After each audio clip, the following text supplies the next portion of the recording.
Welcome to my YouTube channel English Study by Ravi Sir. Please like, subscribe, share and comment. Hello students, once again welcome back on my YouTube channel English Study by Ravi Sir. मैं हूं Ravi sir और आप लोगों का स्वागत करता हूं अपने YouTube चैनल पे। आज के इस क्लास यानी इस वीडियो के माध्यम से हम लोग 11th क्लास यानी इंटरमीडिएट फर्स्ट ईयर का इंग्लिश लिटरेचर का बुक रेनबो पार्ट 1 से प्रोज सेक्शन से second lesson Nalanda ancient city of learning doctor Rajendra Prasad के द्वारा लिखा गया यह लेसन, इसका हम लोग part wise paragraph wise detailed study करने वाले हैं। तो आप इस वीडियो का अंत तक देखें और लेसन को अच्छी तरह से समझें। तो आइए चलते हैं लेसन की ओर।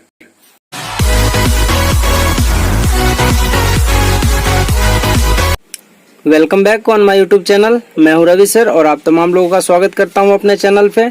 आज के इस वीडियो में हम लोग class 11 rainbow part 1 pros section lesson 2 का स्टडी करने वाले हैं। जैसा कि पार्ट 1 में हमने पैराग्राफ 1 to 5 यानी कि पैराग्राफ 1 से 5 तक का स्टडी हमने किया था, डिटेल्ड स्टडी। तो इस वीडियो में हम लोग जो है पैरा 6 से लेकर के 11 जो कि लास्ट पैराग्राफ है 11 वहां तक का डिटेल्ड स्टडी करने वाले हैं। तो बिना समय गवाए वापस आते हैं पैरा 6 में। At the time of when Chang's visit यानी कि वेन चैंग के विजिट के समय Nalanda had 10,000 students and 1,500 teachers यानी नालंदा विश्वविद्यालय में 10,000 छात्र थे और 1,500 शिक्षक थे। From this it is obvious that teachers could pay individual attention to the education and training of their students। सबसे बड़ी बात क्या कि वहाँ के जितने भी टीचर्स थे वे स्टूडेंट्स पर इंडिविजुअल यानी कि व्यक्तिगत रूप से वह ध्यान देते थे और उनके ट्रेनिंग उनके प्रशिक्षण का भी स्टूडेंट्स के प्रशिक्षण का भी और उनके शिक्षा का भी इंडिविजुअल ध्यान देते थे, व्यक्तिगत रूप से उन पर ध्यान देते थे। इनफैक्ट इन कारणों से Nalanda was then only centre of higher education. तो इन्हीं कारणों से नालंदा जो था केवल एकमात्र उच्च शिक्षा का केंद्र रहा था। Similar to the institute of post graduate research which we are now proposing to establish here. कहते हैं क्या कि सिमिलर टू द इंस्टीट्यूट, ठीक उसी तरह का एक इंस्टीट्यूट संस्थान ऑफ पोस्ट ग्रेजुएट यानी कि जहां पर पीजी की पढ़ाई होती थी, रिसर्च उनके अनुसंधान किए जाते थे, which we are now proposing to establish here. Doctor Rajendra Prasad करते हैं कि जिसके हम लोग प्रस्ताव ला रहे हैं, हम लोग पारित कर रहे हैं कि जिस यूनिवर्सिटी का फिर से जो है स्थापना यहाँ होना चाहिए। Scholars from such distant countries as China, Korea, Tibet, Turkestan and Mongolia came to Nalanda to study and collect Buddhist literature। पता है स्कॉलर्स विद्वान कहाँ के तो फ्रॉम सच डिस्टेंट कंट्रीज दूर दराज के देशों से भी, जैसे चाइना, कोरिया, तिब्बत, तुर्किस्तान और मंगोलिया से जो स्कॉलर थे वे नालंदा आए और यहाँ पर उन्होंने अध्ययन किया और बौद्ध साहित्य को संग्रह किया।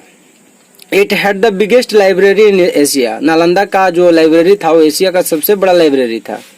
It was from Nalanda that copies of many manuscripts through travelling pilgrims reached China and where it was from Nalanda यानी कि नालंदा से यह था दैट की कॉपीज ऑफ मैनी मैन्युस्क्रिप्ट्स यानी कि ढेर सारे हस्तलिपियों की जो प्रतियां थी थ्रू ट्रैवलिंग पिलग्रिम्स यानी कि यात्रियों के द्वारा रिच्ड चाइना, वे कहाँ ले जाए गए तो चाइना पहुंच गए। यहाँ की हस्तलिपियां कहाँ की तो नालंदा की। And where translated in Chinese और उनका जो है चाइनीज भाषा में जो है ट्रांसलेशन किया गया था। इन अ वे यानी कि इस प्रकार से इस तरह से Nalanda had blossomed for as a centre of higher learning. इस तरह से नालंदा जो है वो प्रफुल्लित हुआ था, खिला था उच्च शिक्षा के केंद्र के रूप में। And it was considered a mark of honour to be associated with Nalanda. और ऐसा समझा जाता था कि नालंदा के साथ अगर कोई रिलेशन होता था, अगर वहां से अगर किसी का एडमिशन हो जाता था तो यह सम्मान के दृष्टिकोण से उसको देखा जाता था, प्रतिष्ठा का विषय हो जाता था। The citizens ensured the preservation of many rare volume of getting copies and keeping them here for safe custody. लोगों ने क्या किया, उसके कॉपीज को, जितने भी मैन्युस्क्रिप्ट्स थी उनकी कॉपीज को यहाँ पर उनके अपने कस्टडी में रखा। When जब इन द 12th सेंचुरी 12वीं शताब्दी में इट्स लाइब्रेरी वाज डिस्ट्रॉयड, जब इसका लाइब्रेरी जो है डिस्ट्रॉय कर दिया गया था, बर्बाद कर दिया गया था। Many of the manuscripts had already found their way to Nepal and Tibet, और इस प्रकार से ढेर सारे जो मैन्युस्क्रिप्ट्स ऐसे भी थे जिन्हें नेपाल और तिब्बत भी ले जाया गया था। एंड मेनी ऑफ देज मैन्युस्क्रिप्ट्स आर स्टिल देयर, और उनमें से ढेर सारे ऐसे मैन्युस्क्रिप्ट्स हैं, ऐसी मतलब हस्तलिपियां हैं जो अभी भी वहां पर वर्तमान है, प्रेजेंट है। Come back to para 7. Without any reference to one particular religion, 100 lectures were delivered every day at Nalanda. यानी किसी जाति विशेष या धर्म विशेष को छोड़ करके लगभग 100 लेक्चर जो थे वो प्रतिदिन नालंदा विश्वविद्यालय में डिलीवर किए जाते थे, दिए जाते थे। Both Brahmanical and Buddhist literature, दोनों तरह के लिटरेचर, ब्राह्मणिकल लिटरेचर भी और बौद्धिक लिटरेचर भी, साहित्य भी।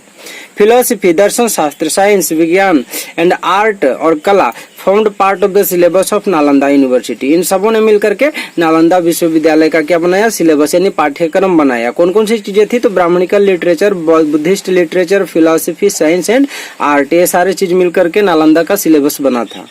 A majority of the monks used to study the works of Mahayana and the other 18 Nikayas of the Buddhist faith. यानी ए मेजोरिटी ऑफ द मंक्स, यानी कि भिक्षुओं की जो बहुलता के कारण, जो बहुत अधिक संख्या जो बौद्ध भिक्षुओं की थी, used to study the works of Mahayana, वे क्या किया करते थे, महायाना के लेखों का अध्ययन किया करते थे। And the other 18 nikayas of the Buddhist faith, और बौद्धिक विश्वास से संबंधित 18 और जो दूसरे निकाय थे उनका भी अध्ययन किया करते थे। But there also was provision, लेकिन एक ऐसा भी प्रावधान था for the study and teaching of the Vedas and allied literature, यानी कि ऐसा भी प्रावधान था कि उनको वेद और संबंध साहित्य का भी अध्ययन करना होता था। The liberalism practiced by the educational authorities of Nalanda was unique, and seeds of Nalanda's rise and progress lay in the academic attitude which freely exposed itself to the religion and philosophy of all mankind. यानी कि स्वतंत्र विचारधारा वाले अभ्यास से, और जितने भी एजुकेशनल अथॉरिटी थी, जितने भी शैक्षणिक प्राधिकार थे अब नालंदा के, वे यूनिक थे, अद्वितीय थे, और इनके जो सीड्स थे, इनके जो बीज थे, नालंदा के जो राइज का, यानी कि नालंदा का जो उत्थान हो रहा था उसका, उसके प्रगति का, ये सबके सब जो है एकेडमिक एटीट्यूड्स में मतलब पनपे थे, जो कि स्वतंत्र रूप से उन्होंने अपने आप को, नालंदा विश्वविद्यालय ने अपने आप को एक्सपोज किया, उजागर किया किस क्षेत्र में, तो धर्म और रिलीजन और दर्शन शास्त्र के क्षेत्र में, ऑफ ऑल मैनकाइंड, सभी जाति के लोगों के लिए। विदाउट एनी प्रेजुडाइज व्हाटसएवर, बिना किसी भी पक्षपात के, जो कुछ भी था नालंदा में बिना पक्षपात के चलता था। जितने भी धर्म थे, जितने भी लोग थे, जितनी भी जाति थी या अलग देश के हों, सबके लिए वहां पर इक्वल नॉलेज दिया जाता था, सबको इक्वल एजुकेशन दिया जाता था अलग अलग क्षेत्रों में। Para 8, the syllabus of Nalanda university was drawn up with great wisdom, यानी कि नालंदा विश्वविद्यालय का जो सिलेबस बनाया गया था, पाठ्यक्रम बनाया गया था, वो बड़े ही बुद्धिमानी के साथ बनाया गया था।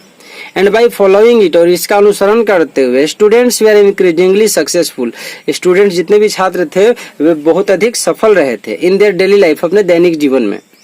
It had made a study of 5 subjects compulsory, Nalanda विश्वविद्यालय में 5 विषयों का अध्ययन अनिवार्य किया गया था, जिसमें ग्रामर, फर्स्ट पेपर जो कंपलसरी पेपर था वो ग्रामर था, बाय विच, जिसके द्वारा one could get an adequate mastery of the language, जिसके द्वारा व्याकरण का, ग्रामर का अध्ययन करके कोई भी स्टूडेंट्स लैंग्वेज के ऊपर एक मास्टरी प्राप्त कर सकता था, यानी कि उस भाषा का मास्टर हो सकता था।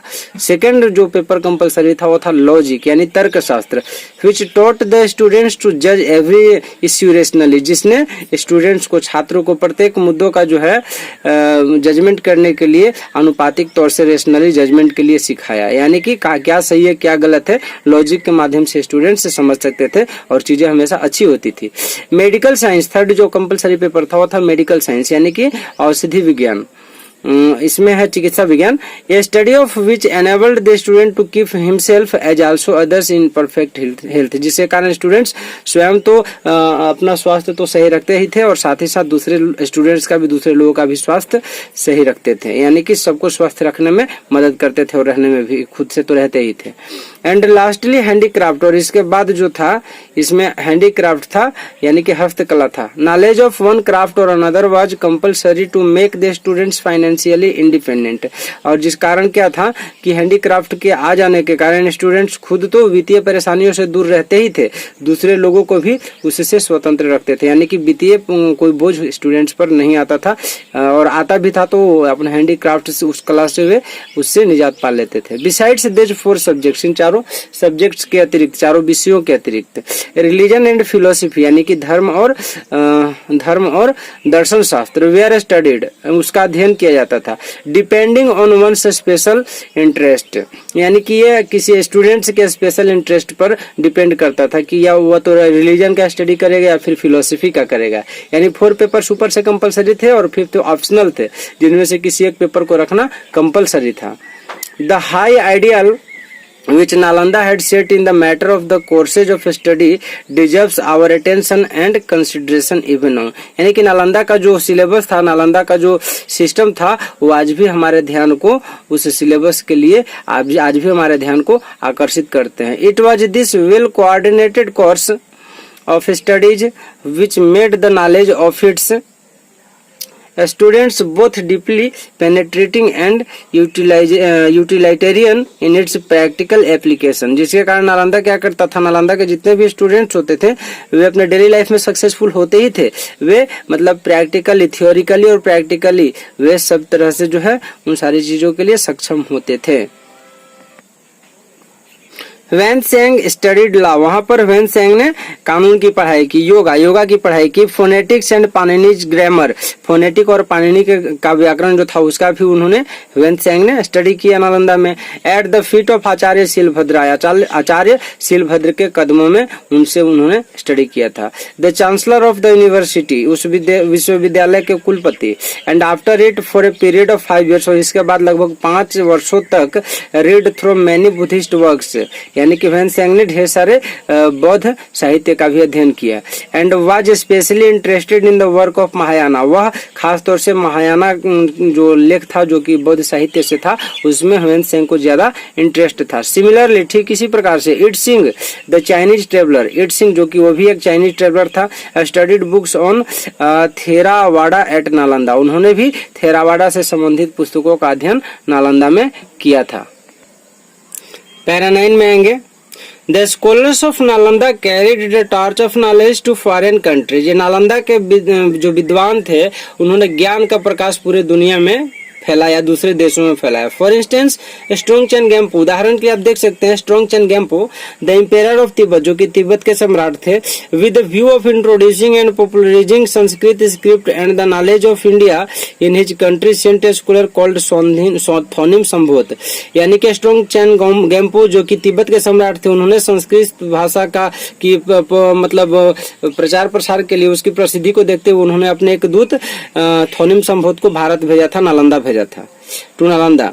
Where he studied Buddhistic and Brahmanical literature, जहां पर थोनिम संभोत ने बौद्धिक और ब्राह्मणिकल साहित्य का अध्ययन किया, अंडर आचार्य देव विद्या सिंह, आचार्य देव विद्या सिंह के कदमों में। आफ्टर दिस, इसके बाद in the 8th century AD, 8वीं शताब्दी में Acharya Shanti Rakshit the chancellor of Nalanda university went to Tibet in response to an invitation from the emperor, यानी 8वीं शताब्दी में आचार्य शांति रक्षित जो कि नालंदा विश्वविद्यालय के कुलपति थे, वे तिब्बत गए, वहां के सम्राट के द्वारा जब उनको इनवाइट किया गया था, बुलावा पत्र भेजा गया था। आचार्य कमल शिला द चीफ अथॉरिटी ऑन तंत्र विद्या, आचार्य कमल शिल जो कि तंत्र विद्या के प्रधान थे, आल्सो विजिटेड तिब्बत, वे भी तिब्बत गए। Nalanda scholars learnt the Tibetan languages and translated Buddhist and Sanskrit works into it. Nalanda के जो विद्वान थे जब उन्होंने तिब्बत की भाषा सीखी और जो बौद्धिक साहित्य जितने भी जो संस्कृत भाषा में थे उन्होंने क्या किया, तिब्बती भाषा में ट्रांसलेट किया। दस इस प्रकार से they presented an entirely new literature to Tibet and gradually converted its inhabitants to Buddhism। और इस तरह से उन्होंने तिब्बत के लोगों के लिए एक नया साहित्य का निर्माण किया और धीरे धीरे करके तिब्बत के लोग जो है उन्होंने बौद्ध धर्म को अपना लिया। Acharya Shanti Rakshit of Nalanda established for the first time in 749 AD a Buddhist vihara in Tibet. और पहली बार 749 ईस्वी में आचार्य शांति रक्षित ने क्या किया, एक बुद्धिस्ट बिहार यानी कि बौद्ध बिहार का स्थापना उन्होंने तिब्बत में करवाया। It is necessary that the books available in the Tripitaka literature of Tibet be translated once again into Sanskrit. और यह जो है आवश्यक था कि फिर से जो तिब्बत में जो रखे गए जो त्रिपिटकर साहित्य थे उनका एक बार फिर से ट्रांसलेशन जो है संस्कृत भाषा में करवा दिया गया। They would not only shed new light of Indian history and culture. उन्होंने केवल भारतीय इतिहास और संस्कृति का ही प्रभाव और प्रकाश नहीं फैलाया बल्कि but would also help us to form a complete picture of the contribution made by Nalanda University in the pursuit of knowledge। उन्होंने ये भी बताया कि जो उस क्या किया, कंप्लीट पिक्चर को, पूर्ण तस्वीर को प्रस्तुत किया जिससे स्पष्ट हो सके कि नालंदा विश्वविद्यालय का ज्ञान के खोज में कौन सा जो है योगदान रहा था।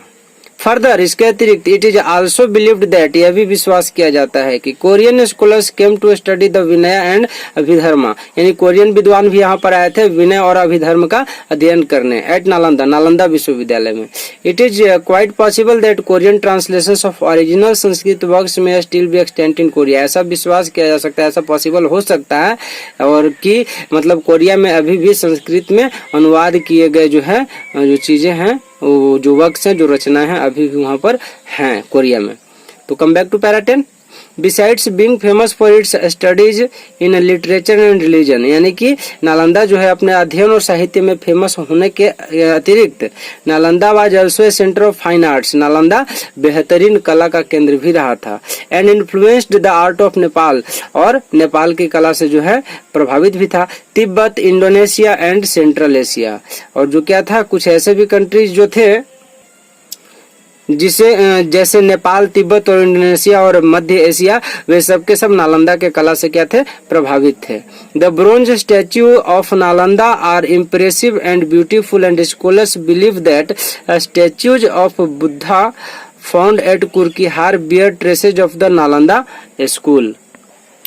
नालंदा की जो पीतल की जो मूर्ति है वो काफी इम्प्रेसिव है, आकर्षक है और काफी सुंदर भी है। और विद्वानों का ऐसा विश्वास है कि जो कुर्कीहार में जो भगवान बुद्ध की जो मूर्ति है वो भी जो है नालंदा विद्यालय से ही उसके भी संबंध है।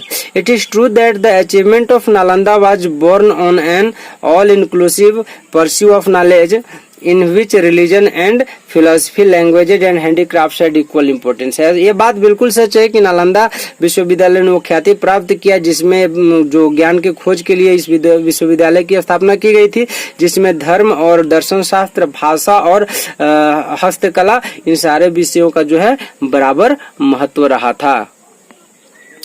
कम back to the last paragraph of this lesson.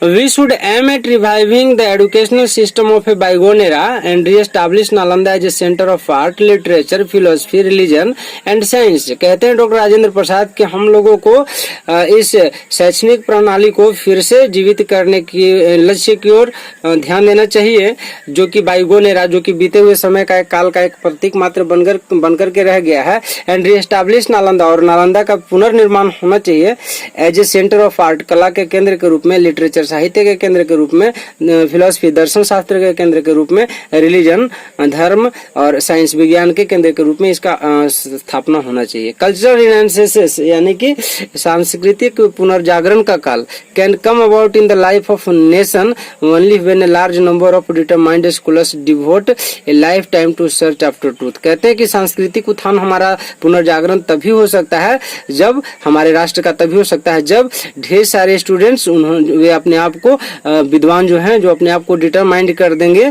किस लिए, तो सत्य के खोज के पीछे अपने आप को समर्पित कर देंगे, लगा देंगे, तभी हमारे देश की सांस्कृतिक स्थिति सुधरेगी, बेहतर होगी, पुनर्जागृत होगी। Though the Magadh research institute is still very young. यद्यपि मगध रिसर्च इंस्टीट्यूट जो है वो काफी नया है, but moulded to the need of the age. लेकिन हाँ, यह जो इस समय की जो मांग है उस पर एक हरा उतरा है। It can be expected to develop into the centre we wish it to be. हम लोग इसे वैसे ही संस्थान केंद्र के रूप में स्थापित करना। Thanks to watch my video. Please like, share and subscribe my channel.